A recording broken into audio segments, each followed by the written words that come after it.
Hey everyone, welcome back. Not getting Fomo app notifications for follows, activity, or app updates? Here's exactly where to turn them back on. First, go to your phone settings, then go ahead and scroll down to the list of apps to find Fomo, or you could directly search for it. Once you find it, go ahead and tap on it and then tap notifications.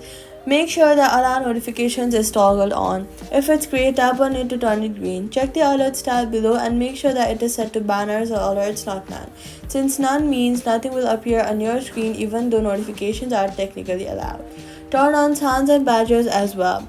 Next, scroll back to the top of your settings or go to the search and search for focus. Once you see it, tap on it and go through each focus mode you use. Leave do not disturb personal and make sure that FOMO isn't in the silenced app list under each one.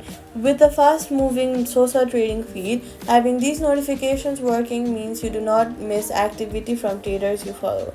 So all you gotta do is go to your settings, FOMO, allow notifications on, set style to banners, focus mode checked, FOMO alerts will come through, and that's it. Subscribe.